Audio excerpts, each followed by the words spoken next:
Саламатсыздар ма оқушылар? Бүгін біз Python программалау тілінде 2D ойынын қалай құру керектігін үйренеміз. 4-ші тоқсандағы ең бірінші тақырыбымыз Pygame кітапханасы. Яғни осы кітапхананы біз өзіміздің Python программалау тіліне орнатуымыз керек. Ол үшін бастау батырмасы барлық программалар бізге қажетті Pygame'ді қазір тауып алайық. Python 3.7 менде орнатылғаны, сіздерге сілтемесін жіберемін. Және idle керек бізге. Тінтуірдің оң жақ батырмасын шертіп свойства. Жұмыс папкасын толығымен көшіріп алайын. Users деген жерден бастап толығымен көшіріп алдым. Одан кейін cmd, яғни командалық қатар терезесін ашамын.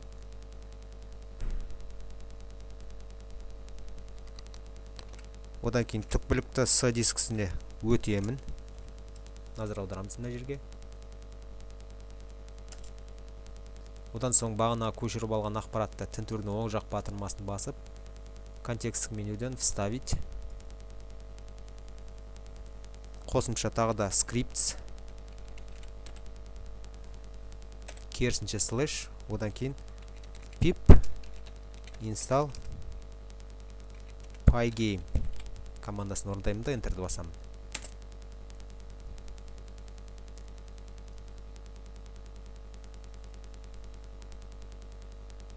Менде уже ол орнатылған деп шығып тұр. Егер барлығы орнатылған болса, назар аударамыз. Мынандай хабарлама шығады. Орнатылу сәтті аяқталды.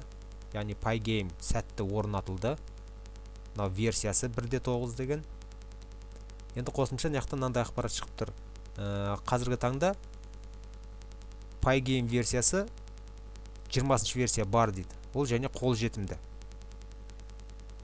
Орнатып алсаңыз болады, жаңартып алсаңыз болады дейді. Болды, әзірге мен жаңартпай қояйын. Exit батырмасын басып программадан шыға салайық. Енді Python программасын іске қосайық. Мен бұл idle'ды тінтуірдің оң жақ батырмасын шертіп, закрепить в меню пуск командасын таңдап, мына жерге қосып қоя салайын. Яғни пускты басқан кезде бірден мына жерден қоса салатын болды. Немесе егер ерінбесеңіздер, әр пускты басқан сайын idle деп жазып отырсақ та болады. Ең жоғары жақта тұр. Одан соң жаңа файл құрайық. New file. Енді менде алдын ала жазылған файл бар. Сендерде оқулықтың 125-ші бетінде бірінші код бар. Сол кодты ашамыз. Ол код менде жазылған, сақталған бекен. Сақталмаған екен, сондықтан мен жазуым керек болды. Import pygame. Яғни кітапханадан Pygame кітапханасын модулін тартамыз, импорттап аламыз. Одан кейін Pygame модулін біз танитын әрекет жасаймыз. Инициализация жасаймыз. Одан кейін экранның өлшемін береміз.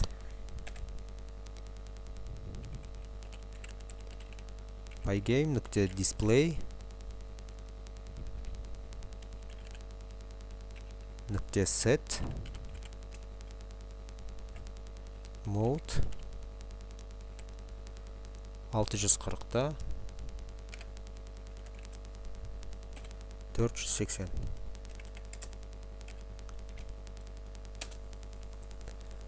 Одан соң программаны іске қосамыз. Run модул. Тексеріп көрейік қалай болатын. Сақталу қажет дейді жазған кодымыз. Окей, келісеміз.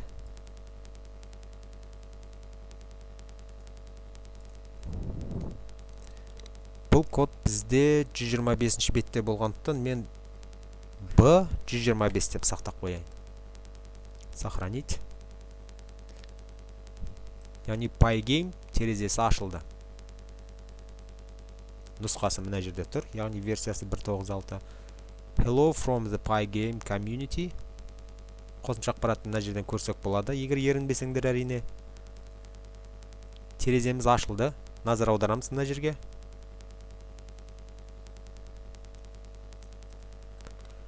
Енді ойын программасының терезесінен шығу үшін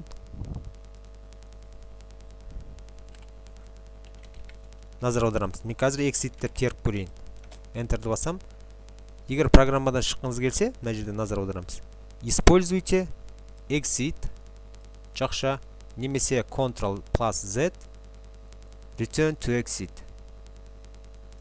Яғни exitті немесе Ctrl+Z қолданыңыз шығу үшін. Қайтадан. Көрейік, программамыз біздің шығады ма екен. Exit-тің қасына біз жақшаны ашамыз және жабамыз. Exit. Жақшаны ашып жаптым. Ойын терезесі міне тұр. Enter'ді басамын. Сіздің программаңыз әлі іске қосылған. Жапқыңыз келеді ме дейді. Kill деген негізі убить деген сөз. Окей, программа жабылды. Енді өздеріңді жасап көре қойыңдар осылай.